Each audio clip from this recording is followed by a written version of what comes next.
Vice chancellor അന്തരീക്ഷൻ sir, ആരാധ്യനായ സച്ചിമാഷ്, അനുകമ്പയുടെ നേർപര്യായമായ Divaran sir, ഇവിടെ സന്നിഹിതരായിട്ടുള്ള വിദ്യാർത്ഥികളെ, കലാകാരന്മാരെ, സുഹൃത്തുക്കളെ, നാട്ടുകാരെ, കലയും ആരോഗ്യവും എന്ന വിഷയമാണ് എന്നോട് സംസാരിക്കാൻ പറഞ്ഞത്. പല പല അടരുകളുള്ള ഒരു ബന്ധമാണത്. എല്ലാം കൂടി എഴുതിയൊരു പുസ്തകം തന്നെ എഴുതാനുണ്ടാവും. അതിലേക്കൊന്നും പോകുന്നില്ല. അതിൻ്റെ ഒരു ചെറിയൊരു ഭാഗത്തേക്ക് മാത്രം ഞാൻ എന്നെ ചുരുക്കുകയാണ്. നമ്മളിപ്പോൾ രണ്ട് വഴികൾ തമ്മിൽ ചേരുന്ന ഒരിടത്തെ സങ്കല്പിക്കുക. അതിൽ രണ്ടു വശത്തേക്കും സഞ്ചാരമുള്ളൊരു വഴി. അതിലെ ഒരു വഴിയിൽ ഊർജ്ജസ്വലമായ നൈസർഗികതയും അതിൽ നിന്നുയരുന്ന സൃഷ്ടികളും നിറഞ്ഞു നിൽക്കുന്നു. മറ്റു വഴിയിൽ ആ നൈസർഗികതയ്ക്കും സൃഷ്ടികൾക്കും വേണ്ടിയുള്ള ദീർഘവും ആഴമേറിയതുമായ ആ സമർപ്പണത്തിന് വേണ്ടിയുള്ള ഒരുപാട് സമ്മർദ്ദങ്ങളും പ്രയത്നങ്ങളുമെല്ലാം ഉണ്ട്.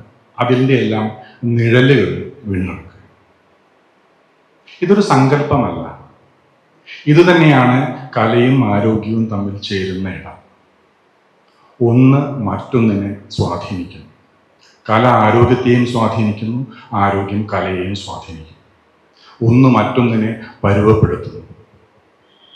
ഒന്ന് മറ്റൊന്നിനെ ഉയർച്ചയിലേക്കും താഴ്ചയിലേക്കും നയിക്കുന്നു.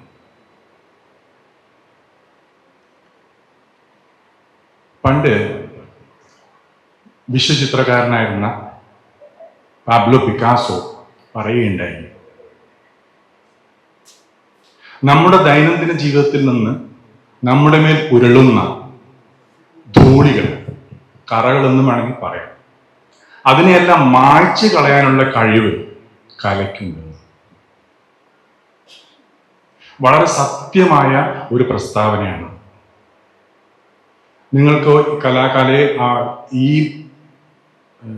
മഹാസർവകലാശാലയുടെ അങ്കണത്തിൽ നിൽക്കുമ്പോൾ ഏത് കല വേണമെങ്കിൽ ആയിക്കോട്ടെ, പക്ഷെ ഇവിടെ നിൽക്കുമ്പോൾ അത് നൃത്തമോ സംഗീതമോ കലാവതരണം പെർഫോമിംഗ് ആർട്സ് ആയിട്ടുള്ള ഏതുമാവട്ടെ, ഏതൊരു കലാകാരൻ അവരുടെ ദൈനംദിന ജീവിതത്തിലെ ആ സമ്മർദ്ദത്തിൻ്റെ ഒരു സന്ദർഭത്തിൽ ഒരു കല അവതരിപ്പിക്കുമ്പോൾ അവർക്കുണ്ടാവുന്ന ഒരു വ്യത്യാസമുണ്ട്. അവതരിപ്പിച്ചു തുടങ്ങിയ നിമിഷങ്ങൾക്കകം അവരെ തൊട്ട് മുമ്പ് അവരെ അലട്ടിയിരുന്ന, അവരെ വലിയ തോതിൽ വിഷമിപ്പിച്ചിരുന്ന ആ കാരണത്തെ തന്നെ ഇപ്പം മറന്നുപോയി. പിന്നെ ദീർഘമായി ആ കല അവതരിപ്പിച്ച് കഴിയുമ്പോൾ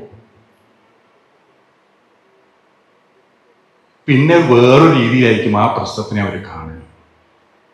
ചിലപ്പോൾ ആ പ്രശ്നത്തിന് പരിഹാരം പോലും അപ്പോഴേക്കും അവരുടെ മുന്നിൽ വന്നു കഴിഞ്ഞിട്ടുണ്ടാവും. ഞാനൊരു കലാകാരനല്ല, എങ്കിലും ഒരു ശസ്ത്രക്രിയയിൽ ഒരു കലയുണ്ട്. ഞാൻ ശസ്ത്രക്രിയ ചെയ്യുന്ന ആളാണ്. എനിക്ക് പോലും ഇത്തരത്തിലുള്ള അനുഭവങ്ങൾ ഉണ്ടായിട്ടുണ്ട്. വലിയ പ്രശ്നങ്ങളുടെ നടുവിൽ ചിലപ്പോൾ നമുക്കൊരു വളരെ പ്രധാനപ്പെട്ട ഒരു ശസ്ത്രക്രിയ ചെയ്യേണ്ട ഒരു അവസരമാണ്. എങ്ങനെ ചെയ്യുന്നുള്ളൊരു നിമിഷം നമുക്ക് തോന്നിയെന്ന് വരും. പക്ഷെ തുടങ്ങി കുറച്ച് കഴിഞ്ഞാൽ ബാക്കിയെല്ലാം നമ്മൾ മറക്കും. ശസ്ത്രക്രിയ മാത്രമായി നമ്മൾ മാറുകയും കഴിഞ്ഞു കഴിയുമ്പോൾ മറ്റൊരു രീതിയിലാണ് പ്രശ്നത്തിൽ നമ്മളെ കാണാൻ പറ്റുക. പലപ്പോഴും അതിനുള്ള പരിഹാരം പോലും നമ്മുടെ മുന്നിൽ വന്നു കഴിഞ്ഞിട്ടുണ്ടാവും. അത്രയും ഗംഭീരമായ ഒരു ഇടപെടൽ കലയ്ക്ക് ഒരാളുടെ ആരോഗ്യത്തിലുണ്ട് എന്നുള്ളതാണ്. അതായത് ഏത് സമ്മർദ്ദം തരുന്ന ഒരു അവസ്ഥയിൽ നിന്ന് പോലും ആ മനസ്സിനെ കൂടുതൽ റിലാക്സ്ഡ് ആക്കിക്കൊണ്ടുള്ള, അല്ലെങ്കിൽ ആയാസരഹിതമാക്കിക്കൊണ്ടുള്ള, ശരീരത്തിലുള്ള വ്യത്യാസം എന്ന് പറയുന്ന വേണം. ഒരുപാട് ശരീരത്തിന് തരുന്ന തഴക്കവും വഴക്കവും ഒക്കെ നിങ്ങൾക്ക് എല്ലാവർക്കും അറിയുന്ന കാര്യം. അത് കൂടാതെ തന്നെ മനസ്സിന് പോലും ഒരുപാട് വ്യത്യാസങ്ങൾ ആ കലാവതരണത്തിലൂടെ സാധിക്കുന്നുണ്ട്, അല്ലെങ്കിൽ സംഭവിക്കുന്നുണ്ട്. ഇതിന് ശാസ്ത്രീയമായ അടിസ്ഥാനമുണ്ട്. കാരണം നമ്മൾ അത്തരത്തിലുള്ള നമ്മൾ ആ ഒരു പൂർണ്ണമായ ഏകാഗ്രതയോടുകൂടി ആ കലാവതരണത്തിലേക്ക് പോകുമ്പോൾ നമ്മുടെ ശരീരത്തിൽ പുറപ്പെടുവിക്കുന്ന ചില രാസവസ്തുക്കൾ, എൻഡോർഫിനുകൾ എന്ന് പറയും. ഈ എൻഡോർഫിനുകൾ വരുമ്പോൾ നമ്മൾ ഒരു നിമിഷം അതുവരെ നമ്മൾ അലട്ടിയിരുന്ന പല കാര്യങ്ങളും മറന്നുപോകും.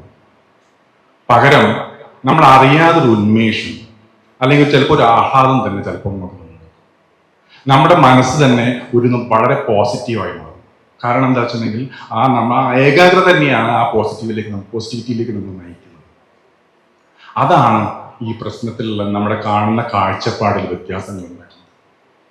ഇതിനൊപ്പം തന്നെ നമ്മുടെ മാനസിക സമ്മർദ്ദങ്ങളെ സൃഷ്ടിക്കുന്ന, സ്ട്രെസ്സിനെ സൃഷ്ടിക്കുന്ന ചില ഹോർമോണുകളുണ്ട് നമ്മുടെ ശരീരത്തിൽ.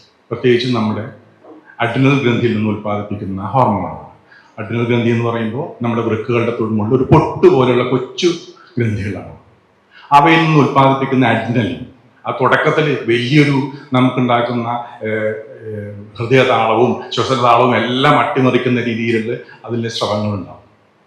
തുടർന്ന് അതിനെ നിലനിർത്തുന്ന, ആ സമ്മർദ്ദത്തെ നിലനിർത്തുന്ന സ്റ്റിറോയിഡ് ഹോർമോൺ. ഇത് രണ്ടിൻ്റെയും നിലയിൽ ഒരു കലാവതരണത്തിന് കുറയ്ക്കാനുള്ള കഴിവുണ്ട്. അത് തെളിയിക്കപ്പെട്ടിട്ടുള്ള. അപ്പോ പറഞ്ഞു വരുന്നത്, നമ്മുടെ മാനസിക സമ്മർദ്ദങ്ങളെ അഴിച്ചു വിടാനുള്ള അല്ലെങ്കിൽ തുറന്നു വിടാനുള്ള ഒരു തുറസ് കല തരുന്നുണ്ടെന്നാണ്. ഒരു സമ്മർദ്ദം അനുഭവിക്കുന്ന ഒരാളുടെ മനസ്സെന്ന് പറയുമ്പോൾ അതിനെ താരതമ്യപ്പെടുത്താൻ ഏറ്റവും നല്ലത് ഒരു പാത്രത്തെ അടച്ചു വെച്ചൊരു പാത്രം തിളയ്ക്കുന്നതാണ്. എളുപ്പമാണ്. അയാളുടെ മനസ്സങ്ങനെയാണ്, ഇങ്ങനെ വീർപ്പ് മുട്ടി പൊട്ടിത്തെറിക്കാൻ റെഡിയായിട്ടായിരിക്കും നിൽക്കുന്നത്. നമ്മൾ ആ നിമിഷത്തിൽ ആ പാത്രം അല്ലെങ്കിൽ മൂടി ഒന്ന് എടുത്തു, അതിൻ്റെ അടപ്പൊന്ന് എടുത്താൽ ഉടനടി ആ നിൽക്കും, ഒന്ന് താഴേക്ക് പോകും, ചൂടൊന്ന് കുറയും. നിങ്ങൾ എല്ലാവർക്കും പരിചയമായിട്ടുള്ള കണ്ടിട്ടുള്ള കാര്യമാണ്. ഇത് തന്നെയാണ് ആ മനസ്സ് നമ്മൾ തുറന്നു കൊടുക്കാൻ ഒരു അവസരം കൊടുത്താൽ സംഭവിക്കാൻ പോകുന്നത്. അതൊരു സുഹൃത്തിനുള്ള സംസാരമാവാം, ചിലപ്പോൾ ഒരു കൗൺസിലറുള്ള സംസാരമാവാം, അതുമല്ലെങ്കിൽ ഒറ്റയ്ക്ക് തന്നെ അതിനേക്കാളും വലിയ രീതിയിൽ ഒരു കലയെ അയാൾ അവതരിപ്പിക്കുമ്പോൾ അത് സംഭവിക്കുന്നത്. വലിയൊരു തുറസ്സാണ് കല ശരീരത്തിനും മനസ്സിനും കൊടുക്കുന്നത്. അതുകൊണ്ട് തന്നെ അതിൻ്റെ ആരോഗ്യത്തിൽ വലിയ വലിയ വ്യത്യാസങ്ങൾ സംഭവിക്കുന്നുണ്ട്. നമ്മുടെ ശരീരത്തിന് ഈ ഒരൊറ്റ കാര്യം മാത്രമല്ല, ചിലപ്പോൾ ക്രോണിക് ആയിട്ടുള്ള അസുഖങ്ങൾക്ക് വരും. നമ്മുടെ ഇന്നത്തെ ജീവിതശൈലി രോഗങ്ങളിൽ പലതും തന്നെ അതിൻ്റെയൊക്കെ നമ്മുടെ റെസ്പോൺസ്, അത് അതിൻ്റെ മെച്ചപ്പെടൽ പോലും കലയിലൂടെ സംഭവിക്കാം എന്ന് തെളിയിക്കപ്പെട്ടിട്ടുണ്ട്. നമുക്കറിയാം, നമുക്കൊരു വലിയൊരു അപകടം പറ്റിയെന്ന് വിചാരിക്കുക, അല്ലെങ്കിൽ ഒരു വലിയൊരു ഗുരുതരമായ രോഗം സംഭവിച്ചു. ഇതിൽ നിന്നെല്ലാം തിരിച്ചു വരാനുള്ള ഒരു കഴിവ് ശരീരത്തിനുണ്ട്. റെസിലിയൻസ് എന്ന് പറയുന്നത്. ഈ റെസിലിയൻസ് നമ്മൾ ചെറുപ്പക്കാരിൽ വളരെ നല്ലതായിട്ട് നിൽക്കും. വയസ്സാവുന്നത് കുറഞ്ഞു കുറഞ്ഞു. കാരണം എന്താ വെച്ചിട്ടുണ്ടെങ്കിൽ നമ്മൾ ശരീരത്തിൽ പുതുതായി ഉത്പാദിപ്പിച്ചുകൊണ്ടിരിക്കുന്ന അല്ലെങ്കിൽ ഉണ്ടായിക്കൊണ്ടിരിക്കുന്ന കോശങ്ങളുടെ എണ്ണം, അതും മരിച്ചു പോകുന്ന കോശങ്ങളുണ്ട്. ഇത് രണ്ടും തമ്മിലുള്ള ഒരു ബാലൻസ്, ആ സന്തുലിതാവസ്ഥയാണ് ഈ റെസിലിയൻസിനെ നിലനിർത്തുന്നത്. നമ്മൾ കൂടുതൽ കോശങ്ങൾ ഉണ്ടായിക്കൊണ്ടിരിക്കുകയാണെന്നുണ്ടെങ്കിൽ നല്ല റെസിലിയൻസ് ആയിരിക്കും. അതേസമയം ഒരു മൊമെന്റിൽ നമ്മുടെ ആയുസ് നീണ്ടു പോകുന്നതിനനുസരിച്ച് ഒരു മൊമെന്റിൽ നമ്മൾക്ക് മരിച്ചു പോകുന്ന കോശങ്ങളായിരിക്കും കൂടുതൽ. അന്ന് മുതലാണ് നമ്മുടെ വാർദ്ധക്യം ആരംഭിക്കുന്നത്. ഏതാണ്ട് ഇപ്പോഴത്തെ കണക്ക് പ്രകാരം ഒരു 35 വയസ്സ് കഴിഞ്ഞാൽ ഈ വാർദ്ധക്യം തുടങ്ങുന്നു എന്നാണ് പറയുന്നത്. കാരണം മരിച്ചു പോകുന്ന കോശങ്ങളുടെ എണ്ണം പതുക്കെ കൂടുകയാണ്. അതായത് റെസിലിയൻസ് എന്ന് പറഞ്ഞ സംഗതി കുറഞ്ഞു. ഈ റെസിലിയൻസിനെ വർദ്ധിപ്പിക്കാനുള്ള ഒരു കഴിവ് കലയ്ക്കുണ്ട്. വലിയൊരു സംഗതിയാണ്. അതായത് ഒരു അസുഖത്തിൽ നിന്ന് തിരിച്ചു വരാനുള്ള, ഒരു അപകടത്തിൽ നിന്ന് തിരിച്ചു വരാനുള്ള കഴിവ് കലയിലൂടെ നമുക്ക് നേടിയെടുക്കാൻ സാധിക്കും. കലാകാരന്മാരോട് ചോദിച്ചത് മനസ്സിലാവും, അവർ പറയുന്നത് അവരുടെ അനുഭവങ്ങൾ ഒരുപാടുണ്ട്. ഓർമ്മശക്തിയിലുള്ള പ്രശ്നമാണെങ്കിൽ പോലും, ഇപ്പോ ഒരു മേധാക്ഷയം, ഡിമെൻഷ്യ സംഭവിച്ച ഒരാൾക്ക് പോലും ഇത് സാധ്യമാണ് എന്നുള്ളതാണ്. ഒരു ഉദാഹരണം പറയാം. നീസ ബെക്കർ പ്രൊക്കാച്ചിനോ എന്ന് പറഞ്ഞൊരു നർത്തകിയുണ്ട്. അവരുടെ കരിയറിന്റെ പാരമ്യത്തിൽ നൃത്തമാടിക്കൊണ്ടിരുന്ന ഒരു ദിവസത്തിൽ, അതായത് ഒരുപക്ഷെ 30കളുടെ അവസാനം, അവരുടെ വയസ്സിന്റെ 30കളുടെ അവസാനത്തിലോ 40കളുടെ തുടക്കത്തിലോ ആയിരുന്നു തോന്നുന്നു. അവരിൽ ആ മേധാക്ഷയത്തിന്റെ ഓർമ്മക്കുറവിന്റെ ലക്ഷണങ്ങൾ അവർ കണ്ടു തുടങ്ങി. അവർക്കത് വലിയ ഷോക്കായിരുന്നു. കാരണം ഓർമ്മ ഒരു പെർഫോമൻസിന്റെ അടിസ്ഥാനമാണ്. അവരുടെ ചുവടുകൾ, ചലനങ്ങൾ എല്ലാം, വരികൾ, ഭാഷ എല്ലാം ഓർത്തു വെക്കേണ്ട ഒരു സംഗതിയാണ്. അപ്പൊ അതിലൊരു പ്രശ്നം വരുന്നു എന്ന് തോന്നിയപ്പോൾ അവർ വല്ലാതെ അപ്സെറ്റായി. അവര് പ്രതികരിച്ചത് വളരെ രൂക്ഷമായിരുന്നു. അവർ നൃത്തം നിർത്തി, അവസാനിപ്പിച്ചു, അവരുടെ കരിയർ അവസാനിപ്പിച്ചു. തിരിച്ച് സമൂഹത്തിൽ നിന്നും ഒറ്റപ്പെട്ട് അകന്ന്, വീട്ടുകാരിൽ നിന്നും പോലും സുഹൃത്തുക്കളിൽ നിന്നും എല്ലാം മാറി അവർ ഒറ്റയ്ക്കൊരുങ്ങോലും കഴിഞ്ഞുകൂടാതെ അവരുടെ ജീവിതം സത്യത്തിൽ ഇരുളടഞ്ഞു എന്ന് പറയുന്ന പോലെ, അല്ലെങ്കിൽ മേഘാവൃതമായി തീരുകയാണ് ഉണ്ടായത്. പക്ഷെ എന്താ സംഭവിച്ചെന്ന് വെച്ചാൽ അവരുടെ അസുഖം, ആ ഓർമ്മ ശക്തിയിലുള്ള കുറവ്, ഡിമെൻഷ്യ വളരെ മോശമായി, വഷളായി. അപ്പോഴാണ് ഡോക്ടർമാർ ഇടപെട്ടത്. അവർ പറഞ്ഞു, നീസ, ഇതല്ല നിങ്ങൾ ചെയ്യുന്നത്, നിങ്ങൾ ചെയ്യുന്നത് ശരിയല്ല, നിങ്ങൾ നൃത്തത്തിലേക്ക് തിരിച്ചു പോകണം. പക്ഷെ ഇവർക്ക് ഭയമായിരുന്നു. എനിക്ക് ഓർമ്മ പ്രശ്നമുണ്ട്, എനിക്ക് നൃത്തത്തിലേക്ക് എങ്ങനെ ഞാൻ തിരിച്ചു പോകാൻ പറ്റും എന്നുള്ള ആശങ്ക അവർക്കുണ്ടായിരുന്നു. പക്ഷെ അതിന് അവരെ പിന്തുണയ്ക്കാനുള്ള ഒരുപാട് മെഡിക്കൽ വിഭാഗത്തിൽ തന്നെയുള്ള അല്ലെങ്കിൽ സപ്പോർട്ടീവ് സ്റ്റാഫുള്ള ഒരുപാട് പേര് അവരെ സഹായിച്ചു. കാര്യത്തിൽ അവരുടെ നൃത്ത രീതികളിൽ, നൃത്ത ശൈലികളിൽ ചില മോഡിഫിക്കേഷൻസ്, പരിഷ്കാരങ്ങൾ, നവീകരണങ്ങളൊക്കെ വരുത്തി. ചില ശില്പശാലകൾ, നൃത്തശില്പശാല അതിനുവേണ്ടി തന്നെ അവർ കൊണ്ടുവന്നു. ഒടുവിൽ നീസ വീണ്ടും നൃത്തം ചെയ്യാൻ ആരംഭിച്ചു. അഭൂതപൂർവമായ ഒരു വ്യത്യാസമാണ് അത് അവരിൽ ഉണ്ടാക്കിയത്. അവരുടെ ആ ഓർമ്മശക്തിയിൽ വന്നുകൊണ്ടിരുന്ന കുറവ്, അതിൻ്റെ ആ വീഴ്ചയുടെ തോത് അപ്പം തന്നെ അത് അറസ്റ്റഡായി. അവർക്ക് വലിയ തോതിൽ ആ നഷ്ടപ്പെട്ടു പോയ പലതിനെയും തിരിച്ചു പിടിക്കാൻ അവർക്ക് കഴിഞ്ഞു. അവരുടെ ഒരുപാട് വെല്ലുവിളികൾ, ആ കൊടിയ നിരാശയിൽ നിന്ന് ഒരു പുതിയ ആവിഷ്കാരത്തിന്റെ ലോകത്തിലേക്ക് മാറാൻ അവർക്ക് കഴിഞ്ഞു. രോഗത്തിന്റെ അസ്വസ്ഥതകൾക്കിടയിൽ നിന്ന് സ്വന്തം വ്യക്തിത്വവും സ്വന്തം ലക്ഷ്യവും തിരിച്ചു പിടിക്കാൻ കഴിയുക എന്ന് പറയുന്നത് ചെറിയ കാര്യമല്ല. ഒരുപക്ഷെ രോഗശാന്തിയുടെ, അങ്ങനെ പറയാമോ എന്ന് എനിക്കറിയില്ല, രോഗശാന്തിയുടെ ഉദാത്തമായ ഒരു മാതൃകയായിരുന്നു കലയിലൂടെ നീസയിൽ സംഭവിച്ചത്. ഇനിയുമുണ്ട് ഉദാഹരണങ്ങൾ. മെലീസ മിൽട്ടൺ എന്ന് പറഞ്ഞൊരു അഭിഭാഷകയുണ്ടായിരുന്നു. അവർക്ക് ഡിസോട്ടോണോമിയ എന്ന് പറഞ്ഞൊരു അസുഖമായിരുന്നു. ഡിസോട്ടോണോമിയ എന്ന് പറഞ്ഞാൽ വളരെ സങ്കീർണമായ ഒരു അസുഖമാണ്. നമ്മുടെ ശരീരത്തിലെ ആന്തരിക അവയവങ്ങളെ അതിൻ്റെ മസ്തിഷ്ക നിയന്ത്രണത്തിൽ വരുന്ന വലിയ പ്രശ്നങ്ങളാണ്. നമ്മൾ നനച്ചിരിക്കാത്ത നേരത്ത് നമ്മുടെ ആന്തരിക അവയവങ്ങൾ വേറൊരു രീതിയിൽ പ്രവർത്തിക്കുന്ന ഒരവസ്ഥ. പെട്ടെന്ന് നമ്മൾ ചിലപ്പോൾ ബോധരഹിതരായി വീണുപോയി എന്ന് വരും. ഒരുപാട് പെട്ടെന്ന് നമ്മുടെ രക്തസമ്മർദ്ദം അതിവേഗത്തിൽ കുതിച്ചു ഉയർന്നു എന്ന് വരും, ഒരു നിയന്ത്രണവും ഇല്ലാത്ത രീതിയിൽ. ഈ ഡിസോട്ടോണോമിയ ബാധിച്ച മെലിസ മിൽട്ടനെ ഒരു വലിയ തോതിൽ അവരെ ആരോഗ്യത്തിലേക്ക് നയിച്ചത് അവർ പുതുതായി കണ്ടെത്തിയ നൃത്ത പരിശീലനവും ചിത്രകലയിലൂടെയുമായി. ഇതൊന്നും ഒറ്റപ്പെട്ട സംഭവങ്ങളല്ല, അപൂർവങ്ങളുമല്ല. ഒരുപാട് ഉദാഹരണങ്ങൾ വൈദ്യശാസ്ത്രത്തിൽ നമുക്ക് കണ്ടെടുക്കാൻ പറ്റും. ഇതുപോലെ മാറ്റം വരുത്തിയ, കലയിലൂടെ ആരോഗ്യത്തെ വീണ്ടെടുത്ത ഒരുപാട് കാര്യങ്ങളുണ്ട്. അതായത് കല ഒരു പ്രതിരോധമായി തന്നെ, ഒരു റെസിലിയൻസിന്റെ ഒരു മാനമായി തന്നെ പ്രവർത്തിക്കുന്ന ഒരു സംഗതിയാണ്.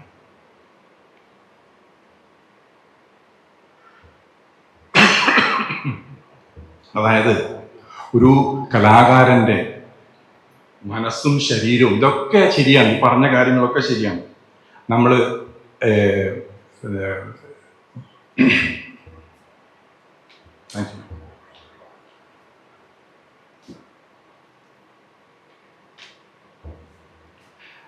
നമ്മുടെ ഈ അവതരണ കലകൾ നമ്മൾ പെർഫോമിംഗ് ആർട്സ് ചെയ്യുമ്പോൾ നമ്മൾ ഓരോ കലാകാരൻ്റെയും മനസ്സാന്നിധ്യത്തെ മെച്ചപ്പെടുത്തുന്നതിനൊപ്പം തന്നെ ഒരുപാട് നമ്മുടെ മനസ്സിനുള്ളിൽ ഉറഞ്ഞുകൂടുന്ന പ്രതിലോമ ചിന്തകൾ, നെഗറ്റിവിറ്റിയെ അത് കളയാനായിട്ട് കലയ്ക്ക് കഴിയും. ആ നെഗറ്റിവിറ്റി, നേരത്തെ പറഞ്ഞതുപോലെ തന്നെ ആ നെഗറ്റിവിറ്റി ഇല്ലാതാവുമ്പോഴാണ് ഇത്തരത്തിലുള്ള വ്യത്യാസങ്ങൾ ശരീരത്തിലും മനസ്സിലും ഒക്കെ സംഭവിക്കുന്നത്. അതാണ് റെസിലിയൻസിനെ മെച്ചപ്പെടുത്തുന്നത്. നമ്മൾ ഇനി ദേഹത്തിലേക്കൊന്ന് നോക്കി നോക്കൂ.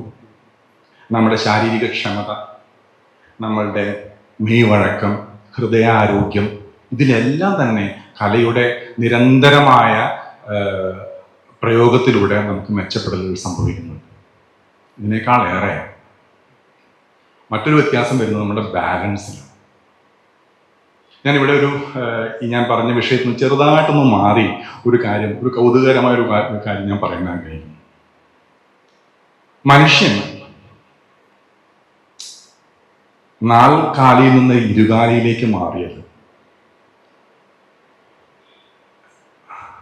അതായത് ആസ്ട്രേലോപിത്തേക്കസ് രാമപിത്തേക്കസ് നിന്ന് Homo erectus, Homo habilis, Homo heidelbergensis, Homo neanderthalensis, Homo ഡെനിസവൻസിൽ നിന്ന് ഹോമോ സാപ്പിയൻ എന്ന നമ്മൾ ഈ ആധുനിക മനുഷ്യനിലേക്ക് എത്തിയത് അത് വലിയൊരു പരിണാമമാണ്. ഈ പരിണാമത്തിൽ ഇന്നും നടന്നുകൊണ്ടിരിക്കുന്ന ഒരു പരിണാമമുണ്ട്. ആ 4 കാലിൽ നിന്ന് ഇരുകാലിലേക്ക് എത്താനായിട്ട് ഈ പരിണാമങ്ങളിൽ നിന്ന് ഇന്നും പരിഹൃതമാവാത്ത ചില പ്രശ്നങ്ങളുണ്ട്. ഇന്നും മനുഷ്യൻ അതിന് രക്ഷപ്പെട്ടിട്ടില്ല. അതിലൊന്ന്, നമ്മൾ ഇന്നും ഒരുവിധം എല്ലാവരെയും ബുദ്ധിമുട്ടിച്ചുകൊണ്ടിരിക്കുന്ന നമ്മുടെ നടുവേദനയാണ്. കാരണം നേരെ നിൽക്കുമ്പോൾ നമ്മൾ നട്ടെല്ലിന് ഈ 4 കാലിൽ നടക്കുന്ന നടുവേദനയൊന്നും ഉണ്ടാവില്ല. വളരെ എളുപ്പമാണ്. നട്ടെല്ലിന്റെ ഉപയോഗം വളരെ എളുപ്പമാണ്. 2 കാലിൽ നിന്നോ പ്രശ്നം തുടങ്ങി. എല്ലിനോടും അതിനോട് ബന്ധപ്പെട്ട ലിഗമെന്റ്സിനും പേശികൾക്കും എല്ലാം സമ്മർദ്ദങ്ങൾ കൂടുകയാണ്, ഭാരം തന്നെ കൂടുകയാണ്. അന്ന് മുതൽ തുടങ്ങിയതാണ് നമ്മുടെ നടുവേദന. ഇതുവരെ നമ്മളെ വിട്ടുപോയിട്ടില്ല. അതൊന്ന്. രണ്ടാമത്തത്, നമ്മൾ നേരെ നിന്ന ഉടനെ തന്നെ നമ്മളുടെ ഭാരം മുഴുവൻ കേന്ദ്രീകരിക്കുന്നത് നമ്മുടെ ഇടുപ്പല്ലിലാണ്. നമ്മുടെ കാലും അവിടെ ഉറച്ചു നിൽക്കുന്നു ഇടുപ്പിലാണ്. ഈ ശരീരത്തിന്റെ ഭാരം മുഴുവൻ ഇടുപ്പല്ല് വന്ന് നിൽക്കുമ്പോൾ സ്വാഭാവികമായിട്ടും നമ്മുടെ ഈ ഇടുപ്പല്ലിന് ശക്തി കൂടാതെ വയ്യ, അല്ലെങ്കിൽ താങ്ങാൻ പറ്റില്ല. അത് ഉറയ്ക്കാതെ വയ്യ. കട്ടിയുള്ള അസ്ഥികളാവാതെ വയ്യ. അങ്ങനെ കട്ടി കൂടിക്കഴിഞ്ഞാൽ, നമ്മുടെ ഇടുപ്പലിന്റെ കട്ടി കൂടിക്കഴിഞ്ഞാൽ എന്ത് സംഭവിക്കുന്നു? അതിന്റെ വികസന ശേഷി കുറയുന്നു. മൃഗങ്ങളുടെ ഇടുപ്പല് വളരെ വികാസന ശേഷിയുള്ളതാണ്. വളരെ എളുപ്പത്തിൽ അതിലൂടെ ഒരു കുഞ്ഞിന്റെ തലയും ശരീരവും അതിൻ്റെ ഉള്ളിൽ കൂടെ കടന്നു പോകാൻ ഒരു പ്രയാസമില്ല. നേരെ മറിച്ച് മനുഷ്യൻ നിന്നു തുടങ്ങിയപ്പോൾ മുതൽ പ്രസവങ്ങൾ ദുഷ്കരമായി. ഇത് ഉറച്ചു, ഇടുപ്പല് ഉറച്ചു. ശ്രദ്ധിച്ചിട്ടുണ്ടെങ്കിൽ നമുക്കല്ലേ ഈ പ്രസവങ്ങളുടെ പ്രശ്നങ്ങളും മൃഗങ്ങൾ എന്ത് ഈസി ആയിട്ട് ചിലപ്പോൾ പ്രസവിച്ചു പോകണമെന്ന് സംസാരിച്ചു പലപ്പോഴും. അതിനൊരു കാരണം നമ്മൾ 2 കാലിൽ നിന്ന് തുടങ്ങിയതാണ്. മറ്റൊന്നുകൂടിയുണ്ട്, അതാണ് ഞാൻ ഇവിടെ പറയാൻ വന്ന കാര്യം. ലോകത്തിൽ ഏറ്റവും കൂടുതൽ വീഴുന്ന ജീവി മനുഷ്യനാണ്. മൃഗങ്ങൾ വീഴുന്ന കാണില്ല അധികം, മനുഷ്യനെ വീഴൂ. കാരണം എൻ്റെ 4 കാലിൽ അവന് നല്ല ബാലൻസാണ്. അവൻ വീഴേണ്ട ആവശ്യമില്ല. അവന്റെ ഭൂഗുരുത്വം ഒക്കെ വളരെ കൃത്യമാണ്. വീഴേണ്ട ആവശ്യം. 2 കാലിൽ നിന്നോ പ്രശ്നം തുടങ്ങി, ബാലൻസ് കിട്ടില്ല. ഭൂഗുരുത്വം മുകളിലേക്ക് വന്നു, ബാലൻസ് പോയി തുടങ്ങി. ഒന്ന് തെറ്റിയാൽ വീഴും. അപകടങ്ങളും തുടങ്ങി, എല്ലൊടിയിലൊക്കെ തുടങ്ങിയതോടുകൂടി. മറ്റേ തല്ലിയാലൊക്കെ വീഴോ കയ്യിലൊക്കെ ഒടിയാവുള്ളൂ. ഇത് വെറുതെ വീണ എല്ലൊടിയുന്ന ഒരു പരിപാടി മനുഷ്യൻ തുടങ്ങി. ഈ ബാലൻസ് എന്ന് പറയുന്ന ഈ സംഗതി നമ്മുടെ വാർദ്ധക്യത്തിന്റെ ഒരു സൂചകം കൂടിയാണ്. നമ്മൾ വയസ്സ് ചെല്ലുന്നതോറും നമ്മുടെ ബാലൻസ് കുറഞ്ഞു വരും. എല്ലാവരും ശ്രദ്ധിച്ചിട്ടുണ്ട്. ഈ കുറയലിനെ തിരിച്ചു പിടിക്കാൻ കലയ്ക്ക് കഴിയും, കലാവതരണത്തിലൂടെ കഴിയും. അവരുടെ ബാലൻസ് കുറച്ചുകൂടി മെച്ചപ്പെട്ടതായിരിക്കുന്നതാണ്. അതൊരു വലിയൊരു സംഗതിയാണ്. നമ്മുടെ വാർദ്ധക്യത്തിൽ നിന്നും പോകുന്നതും തിരിച്ചു പിടിക്കാനില്ല. ഇതൊക്കെ ഗുണങ്ങളാണ് ഞാൻ പറഞ്ഞത്. പക്ഷെ ഇതിലേക്ക്, ഈ ഒരു വലിയൊരു ഗുണത്തിലേക്ക് എത്തുന്നതിന് വേണ്ടി നമ്മുടെ മനസ്സും ശരീരവും, ഒരു കലാകാരന്റെ മനസ്സും ശരീരവും ഒരുപാട് കടമ്പകൾ കൂടി കടക്കേണ്ടതായിട്ടുണ്ട്. കാരണം ഒരു കലാവതരണം നടത്തുമ്പോൾ അദ്ദേഹത്തിൻ്റെ ഹൃദയവും അദ്ദേഹത്തിൻ്റെ പേശികളും സന്ധികളുമെല്ലാം രക്തക്കുഴലുകളുമെല്ലാം അതിൻ്റെ കഴിവിൻ്റെ പരമാവധിയിൽ തന്നെ പ്രവർത്തിക്കേണ്ട അവസരങ്ങളുണ്ടാവും. ചില ഇതിലൊക്കെ വളരെ ദുഷ്കരമായ അംഗവിന്യാസങ്ങളിലൊക്കെ തുടർച്ചയായി നിൽക്കുകയും അത് വീണ്ടും വീണ്ടും അവതരിപ്പിക്കപ്പെടുന്ന ഇഷ്ടം പോലെ സാധ്യതകളുണ്ടാവും. അതെല്ലാം അവരുടെ, സത്യം പറഞ്ഞാൽ ഒരു ഒളിമ്പിക്സിലൊക്കെ പങ്കെടുക്കുന്ന കായിക താരത്തിന് നേരിടേണ്ടി വരുന്ന അത്രയും തന്നെ ബുദ്ധിമുട്ടുകൾ അവരുടെ ശരീരം കടന്നു പോകേണ്ടി വരുന്നുണ്ട് ഈ തുടർച്ചയായ കലാവതരണം. ചെറിയ കാര്യമല്ല. അതെല്ലാം തന്നെ അദ്ദേഹത്തെ സംബന്ധിച്ചിടത്തോളം, അല്ലെങ്കിൽ കലാകാരനെയോ കലാകാരിയെ സംബന്ധിച്ചിടത്തോളം വലിയ വെല്ലുവിളികളാണ്, വലിയ സമ്മർദ്ദങ്ങളാണ്.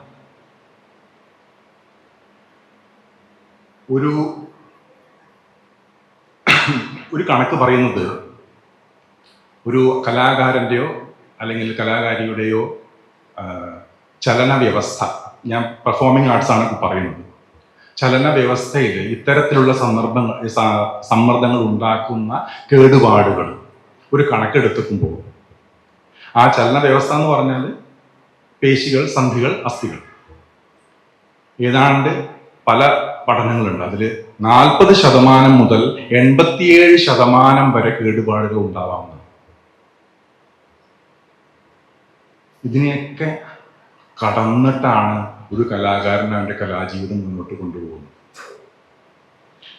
ഇത് കൂടാതെ തന്നെ ശബ്ദം, കലാകാരൻ ഏറ്റവും ആവശ്യമായ ശബ്ദം എടുക്കുന്നതിന് വേണ്ടിയിട്ട്, വളരെ വിഷമസ്ഥായിലും ഒക്കെയുള്ള ശബ്ദം എടുക്കുന്നതിന് വേണ്ടിയിട്ട് അദ്ദേഹത്തിൻ്റെ സ്വനപേടകം, ശ്വാസകോശം, ഇതെല്ലാം ഗംഭീരമായിട്ട് പ്രവർത്തിക്കുന്നുണ്ട്.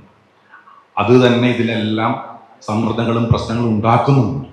ഉദാഹരണത്തിന് വോക്കൽ നോഡ്യൂൾസ് എന്ന് പറയുന്ന സ്വനതന്തുക്കളിൽ ഉണ്ടാകുന്ന കൊച്ചു കൊച്ചു മുഴകളെല്ലാം തന്നെ ഈ ശബ്ദപ്രയോഗം കൊണ്ട് മാത്രം ഉണ്ടാവും. ഈ ഒരു കലാകാരനെ സംബന്ധിച്ചിടത്തോളം അദ്ദേഹം അത് അവതരിപ്പിക്കുന്ന പരിസരം പോലും അദ്ദേഹത്തിന് വെല്ലുവിളിയാണ്. പ്രത്യേകിച്ച് കഥകളി കലാകാരന്മാരൊക്കെ ചെയ്യുമ്പോൾ അവരുടെ പരിസരത്ത് ചൂട് ഏറ്റവും കൂടി നിൽക്കുന്ന സ്ഥലത്തേക്കായിരിക്കും അവർക്ക് ഇത് പെർഫോം ചെയ്യേണ്ടി വരിക. അതുപോലെ തന്നെ പുക, ഇതൊന്നും ഇതിനിടയിലൊന്നും വെള്ളം കുടിക്കാനുള്ള ഒരു അവസരം പോലും അവർക്ക് ഉണ്ടായിരുന്നു വരില്ല. നിർജ്ജലീകരണം വലിയൊരു പ്രശ്നമാണ്. ഇതെല്ലാം ചേർന്നുകൊണ്ട് തന്നെ, അതായത് പിന്നെ അത് മാത്രമല്ല, പലപ്പോഴും രാത്രിയിലായിരിക്കും അവരുടെ പെർഫോമൻസ് വരുന്നത്. നിങ്ങൾക്കറിയോ, ശരീരത്തിന് വലിയ കൃത്യതയുള്ളതാണ് നമ്മുടെ മനുഷ്യന്റെ ശരീരം. എല്ലാ കാര്യങ്ങളും പ്രവർത്തിക്കുന്ന കൃത്യതയുള്ള പല ഹോർമോണുകളും ഇന്ന സമയത്തൊക്കെയാണ് അത് മുകളിലേക്ക് പുറപ്പെടുവിക്കുന്നത്. അതിനൊരു ബയോളജിക്കൽ ക്ലോക്കിനനുസരിച്ചാണ്, ഒരു ജൈവ ഘടികാരം അതിനെ നിർത്തുന്നത്, സിർക്കേഡിയൻ റിഥം എന്ന് പറയും. അതിനനുസരിച്ചാണ് ശരീരത്തിന്റെ എല്ലാ പ്രവർത്തനങ്ങളും. രാത്രിയിലൊക്കെ പെർഫോം ചെയ്യുന്ന ഒരു കലാകാരനെ സംബന്ധിച്ചിടത്തോളം ഇതിന്റെ മുഴുവനായ ഈ കൃത്യവും ക്രമത്തിന്റെയുള്ള വിച്ഛേദമാണ് സംഭവിക്കുന്നത്.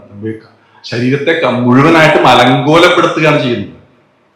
അതായത് ഞാൻ പറഞ്ഞു വന്നത്, ഒരു വലിയൊരു വെല്ലുവിളിയാണ് ഒരു കലാകാരന്റെ ജീവിതത്തിൽ അദ്ദേഹത്തിന്റെ ശരീരത്തോടും മനസ്സിനോടും സംഭവിക്കുന്നത്. ഇത് ശരീരത്തോട് മാത്രമല്ല, നമ്മൾ അവതരിപ്പിക്കുമ്പോൾ, ഒരു കല അവതരിപ്പിക്കുമ്പോൾ വരുന്ന മാനസിക സമ്മർദ്ദങ്ങൾ വരും. തുടക്കക്കാരനാണെങ്കിൽ രംഗഭേദി തൊട്ട് തുടങ്ങും പ്രശ്നങ്ങൾ. അത് നല്ല തഴക്കം വന്ന നടനാണെങ്കിൽ പോലും അദ്ദേഹത്തിന് ഒരു പേരെടുത്തു കഴിഞ്ഞാൽ അത് നിലനിർത്താനുള്ള സമ്മർദ്ദങ്ങൾ വേറെ. അത് പൊതുജനാഭിപ്രായങ്ങൾ വന്നു തുടങ്ങിയാൽ അതിനെ നേരിടുന്നത്, വിമർശനങ്ങളെ നേരിടുന്നത്, ഇതെല്ലാം തന്നെ നിരന്തരമായ സമ്മർദ്ദങ്ങൾ ഒരു കലാകാരൻ ഉണ്ടാക്കുന്നുണ്ട്. അതിനെല്ലാം മറികടന്ന് വേണം ഈ കലാകാരന്റെ, കാരണം ഇത് അവരുടെ ഇത്തരത്തിലുള്ള പലതരത്തിലുള്ള കേടുപാടുകളും മുറിവുകളെല്ലാം തന്നെ, അതിൽ നിന്നെല്ലാം ഓരോ നിമിഷവും അത് കഴിഞ്ഞ ഉടനെ തന്നെ ശരീരത്തിന് തിരിച്ചു വരേണ്ടതുണ്ട്. ചെറിയ തോലും മൈക്രോ റെസിലിയൻസ് അവിടെ വർക്ക് ചെയ്യുന്നുണ്ട് തിരിച്ചു. ഇത് ഒരു വലിയ സംഗതിയാണ്. ഇത് എല്ലായ്പ്പോഴും എല്ലാവർക്കും ഒരുപോലെ സാധിച്ചു എന്ന് വരും. പലപ്പോഴും ശ്രദ്ധിച്ചിട്ടുണ്ട്, പല കലാകാരന്മാരുടെ കലാജീവിതം വളരെ പെട്ടെന്ന് അവസാനിപ്പിച്ചു പോകുന്നവരുണ്ട്. അത് കാരണം എന്താ വെച്ചാൽ അവരുടെ ആ റെസിലിയൻസ് നമ്മൾ വിചാരിച്ച രീതിയിൽ പ്രവർത്തിക്കാത്ത അവസരങ്ങളിൽ വളരെ മനോഹരമായ ഒരു പൂമ്പാറ്റയെ പോലെ മനോഹരമായ കലാജീവിതമൊക്കെ ആയിരിക്കും പെട്ടെന്ന് നമുക്ക് പറ്റാതെ അവസാനിപ്പിച്ചു പോകുന്നത്. ഈ ഒരു 4-5 വർഷത്തെ കലാജീവിതത്തിൽ നിന്ന് ഒരു 20-25 വർഷത്തെ കലാജീവിതത്തിലേക്ക് ഇത് മാറ്റിയെടുക്കണമെന്നുണ്ടെങ്കിൽ ഈ റെസിലിയൻസിൻ്റെ ആവശ്യം വളരെ വളരെ പ്രധാനമാണ്. ഞാൻ പറഞ്ഞു വന്നതിൻ്റെ പ്രധാന കാര്യം എന്താ വെച്ചാൽ, ഈ തരത്തിലുള്ള പലതരത്തിലുള്ള നമ്മുടെ ശരീരത്തിലുണ്ടാകുന്ന മുറിവുകളെ നേരിടുന്നതിന് വേണ്ടി നമുക്കൊരു പദ്ധതി അല്ലെങ്കിൽ ഒരു പ്രതിരോധ പദ്ധതി നമ്മൾ സ്ഥിരമായി ചെയ്യുന്നതിലൂടെ മാത്രമേ അത് സാധിക്കുന്നുള്ളൂ. അതായത് 2 തരത്തിലാവാം. ഒന്ന്, നമുക്കൊരു പ്രശ്നം വന്നു, അല്ലെങ്കിൽ ഒരു ഒരു ഒരു ഒരു ബുദ്ധിമുട്ട് വന്നു, ഒരു അപകടമോ അല്ലെങ്കിൽ ഒരു രോഗമോ എന്തു തന്നെ ആയിക്കോട്ടെ, അത് വന്നു. അതിൽ നിന്നുകൊണ്ട് അദ്ദേഹത്തിൻ്റെ അല്ലെങ്കിൽ അവരുടെ കലയെ മുന്നോട്ട് കൊണ്ടുപോകാൻ കഴിയും. നേരത്തെ ഞാൻ പറഞ്ഞ ഉദാഹരണത്തിലെ നീസ ബക്കർ പ്രൊക്കാച്ചിനോടെ പോലെ അവർക്ക് ആ ഒരു അസുഖം വന്നിട്ടും ആ കലയെ നിലനിർത്തിക്കൊണ്ട് അതിനെ മുന്നോട്ട് പോകാൻ ഒരു കലാകാരന് കഴിയുന്ന അതൊരു വലിയ ഒരു സംഗതിയാണ്, എളുപ്പമുള്ളതല്ല. അതിന് ഒരുപാട് പേരുടെ സഹായം അവർക്കുണ്ട്. നിങ്ങൾ ആലോചിച്ച് നോക്കിക്കോളൂ, ഒരു കായിക താരം, വളരെ പ്രശസ്തനായ ഒരു ആയിട്ടുള്ള വ്യക്തി, അദ്ദേഹത്തിന് ഒരു പരിക്ക് വന്നാൽ അദ്ദേഹത്തെ ശുശ്രൂഷിക്കുന്ന എത്ര പേരാണ്? അവർക്ക് വേണ്ടി ഒരു മെഡിക്കൽ സ്പെഷ്യാലിറ്റി പോലും ഉണ്ട്, സ്പോർട്സ് മെഡിസിൻ. വളരെ ഇതെല്ലാം കാണുന്ന, ഇതെല്ലാം ഇത്തരത്തിലുള്ള അറ്റൻഡ് ചെയ്യുന്ന, കാരണം അവിടെ ഒരുപക്ഷെ പൈസ അറിയുന്നത് കൊണ്ടായിരിക്കാം, പൈസ വല്ലാലോ എന്തുകൊണ്ടായിരിക്കാം ആ സ്പോർട്സ്മാൻ ഇത്രയും പ്രസക്തി. പക്ഷെ അതവിടെ ഉണ്ട്. അതവരെ വലിയ തോതിൽ ഒരു കായിക താരത്തിനെ തിരിച്ച് ഈ റെസിലിയൻസ് മെച്ചപ്പെടുത്താനും അതിന് തിരിച്ചു വരാനും സഹായിക്കുന്നുണ്ട്. പക്ഷെ കലാകാരന്മാർക്ക് വേണ്ടി അങ്ങനെ ഒരു വൈദ്യശാസ്ത്ര ശാഖ ഇല്ല എന്നുള്ളത് വലിയൊരു പ്രശ്നമാണ്. അത് ഉണ്ടാവണം എന്നാണ് ഞാൻ പറയുന്നത്. സ്പോർട്സ് മെഡിസിൻ പോലെ തന്നെ ഒരു ആർട്സ് മെഡിസിൻ ഭാവിയുടെ എന്നല്ല ഇന്നിന്റെ തന്നെ ആവശ്യം. എനിക്ക് തോന്നുന്നു കലാമണ്ഡലം അതിനുവേണ്ടി ഒരു വലിയൊരു മുന്നേറ്റം നടക്കണം. അതിനൊരു ഒരു ഒരു ശാസ്ത്ര ശാഖയെ, കാരണം എന്താ വെച്ചിട്ടുണ്ടെങ്കിൽ വൈദ്യശാസ്ത്ര ശാഖയുടെ ഡെവലപ്പ് ചെയ്യുമ്പോഴാണ് അതിലേക്ക് കൂടുതൽ ഗവേഷണങ്ങൾ വരിക, അതിലേക്ക് കൂടുതൽ നമുക്ക് ഇൻഫർമേഷൻ കിട്ടെ, എങ്ങനെയൊക്കെ ഒരു കലാകാരന്റെ കലാജീവിതത്തെ മെച്ചപ്പെടുത്താൻ നമുക്ക് സാധിക്കും, അവരുടെ ആരോഗ്യത്തെ എങ്ങനെയൊക്കെ രീതിയിൽ മെച്ചപ്പെടുത്താൻ സാധിക്കും എന്നുള്ള കൂടുതൽ ഇപ്പം ഒരു വേഗ ഐഡിയാസേ ഉള്ളൂ. നമുക്ക് അതിനുവേണ്ടി ഒഴിഞ്ഞിട്ട ആൾക്കാരൊന്നും ഇല്ല. അപ്പൊ ഇത് ഞാൻ ആവർത്തിച്ച് പറയാണ്, നമുക്കൊരു ആർട്സ് മെഡിസിൻ സ്പെഷ്യാലിറ്റി ആവശ്യമാണ്. ലോകത്തിൽ എവിടെയില്ല കേട്ടോ. പക്ഷെ ഇത് നമ്മൾ അറ്റ്ലീസ്റ്റ് നമ്മളെങ്കിലും അത് മുൻകൈ എടുത്ത് അതിനുവേണ്ടി ഒരു ആവശ്യം ഉയർത്തണമെന്നുള്ള ഒരു ആഗ്രഹം എൻ്റെ മനസ്സിലാക്കി. അത് നമുക്ക് തീർച്ചയായിട്ടും നമ്മളത് ചെയ്യേണ്ടതുമാണ്. പിന്നെ ഞാൻ നേരത്തെ പറഞ്ഞ നമ്മളുടെ ഇതൊന്നുമില്ലാത്ത അവസരത്തിൽ തന്നെ ഈ പ്രതിരോധം നമ്മളെ നിലനിർത്താനുള്ള, നമ്മുടെ കലാജീവിതം പ്രൊലോങ് ചെയ്യാനുള്ള ഒരുപാട് അത് വ്യായാമത്തിലൂടെയും കൃത്യമായ വ്യായാമത്തിലൂടെ നമ്മുടെ ഉപയോഗിക്കുന്ന പേശികളുടെ വാമപ്പുകളാണെങ്കിലും സ്ട്രെങ്തനിങ് ആണെങ്കിലും ഹൃദയാരോഗ്യം നിലനിർത്താനുള്ള കാർഡിയോ എക്സസൈസുകൾ, ഇതിനൊക്കെ ഒരു പദ്ധതി വളരെ കൃത്യമായി നമ്മളത് ഓരോ കലാകാരനും പ്രയോഗിക്കേണ്ടതായിട്ടുണ്ട്. ഒപ്പം തന്നെ വിശ്രമം, പലപ്പോഴും നമ്മൾ വിട്ടുപോകുന്ന ഒരു സംഗതിയാണ് വിശ്രമവും ഉറക്കവും. അതും വളരെ വളരെ വളരെ പ്രധാനമേറിയ, അതായത് നമ്മളൊരു മാസമൊക്കെ ഒരു കലാ അവതരണ കലകളിലൊക്കെ പോയിരുന്നുള്ള അതിനുള്ള ഇടവേളകൾ കൊടുത്തുകൊണ്ടുള്ള അത് വളരെ പ്രധാനമായിട്ടും എടുക്കേണ്ടത്. ഒപ്പം തന്നെ പോഷകാംശം, നേരത്തെ സച്ചിൻ മാഷ് പറഞ്ഞു, അത്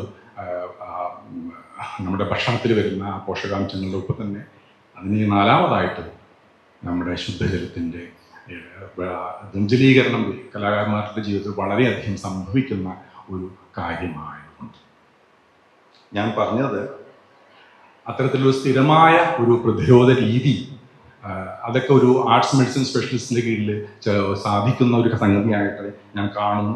അതെ, കാരണം ഈ കലാകാരന്മാരെന്ന് പറയുന്നത് ഒരു കലാവിഷ്കാരം നടത്തുന്ന ആൾക്കാർ മാത്രമല്ല, അവര് വലിയൊരു പാരമ്പര്യം അവർ ഉയർത്തിപ്പിടിക്കുന്നുണ്ട്.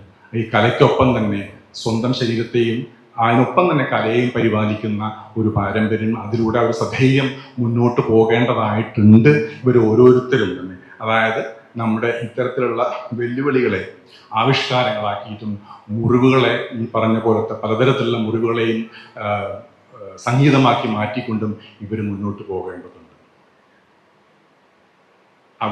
അതിലൂടെ ഈ കലാകാരന്മാർ അവരുടെ ആരോഗ്യത്തെ നിലനിർത്തുക മാത്രമല്ല ചെയ്യുന്നത്, കലയെ ചേർത്ത് പിടിക്കുന്ന ഈ ലോകത്തിനെ അവർ കൂടുതൽ പ്രകാശമാനമാക്കുന്നതും കൂടിയാണ്. അതുകൊണ്ട് കൂടിയാണ് നമ്മളുടെയും കൂടി ആവശ്യമാണ് അവരുടെ ആരോഗ്യം എന്നുള്ളത് കൊണ്ട് ആണ് ഞാനത് പ്രത്യേകിച്ചും എടുത്തു പറയുന്നത്. ഈ ലോകാരോഗ്യ ദിനത്തിൽ എല്ലാവർക്കും ദീർഘായുസ്സും ദീർഘാരോഗ്യവും നേർന്നുകൊണ്ട് ഞാൻ എൻ്റെ വാക്കുകൾ ചുരുക്കുകയാണ്. നന്ദി, നമസ്കാരം.